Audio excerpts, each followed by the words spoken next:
السلام عليكم. عامل ايه يا صديقي؟ انا ملاحظ ان انت بتلعب بالورقه والقلم كتير قوي. ضرب الحبيب زي اكل الزبيب، عايز تعرف معناها ايه؟ هعرف لك معناها ايه واحنا بناكل مع بعض.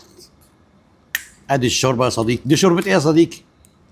ايوه، شوربه كريمه فراخ. برافو عليك. بتنقي انت الفراخ من قلب الشوربه. غاوي انت ليمون يا صديقي. بس قول يا صديقي، انت ليه كتبت المثل ده عندك على الورقه؟ عايز تعرفه؟ هعرفه لك. يلا بينا بقى يا صديقي عشان اشرح لك بقى. يلا يا صديقي بقى، طلبت لك النهارده سجق الفراخ، ودي بقى كفته الفراخ. لما تاكلها هتعجبك قوي. انت بتعمل على الفراخ ازاي يا صديقي؟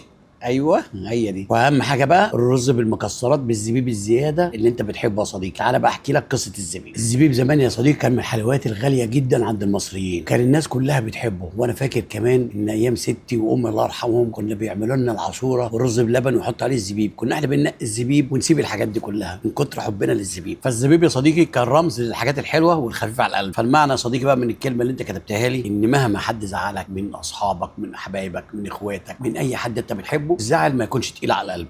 زي هفكرك بحاجه حلوه قوي يا صديقي هتعجبك قوي. فاكر صديقه الصمت لما انا جبتها معايا؟ ايوه اللي هي بتاعت الدايت الرفيعه دي. ايوه هي دي اللي جننتك دي وخلتني رحت فرع مدينه نصر، استنيتني من 9 الصبح هناك دي. فاكر؟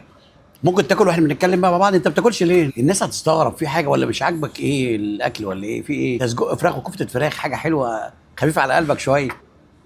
انت حبيبي انت كمان. اقول لك بقى انت عملت ايه بقى يا سيدي بقى. صديقه الصمت لما جت وانا جبتها انت زعلت مني. المفروض ان انا حبيبك وما تزعلش مني. انت زعلت مني ليه طيب؟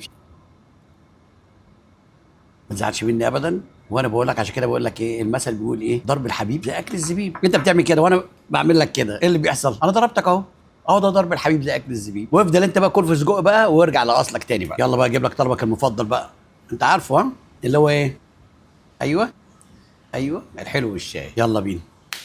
يلا يا صديقي حبيبك اهو. بس كفايه. ايوه انت عرفت ايه بقى ها؟ مش هقولها تاني. ايوه كده برافو عليك.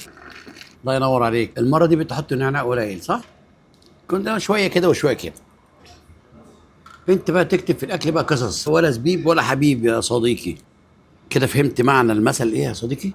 المره الجايه يا صديقي شوف هتكتب ايه وانا هعلق لك عليه، بس ما يكونش حاجه صعبه. والدهان ايه؟ واحد بس.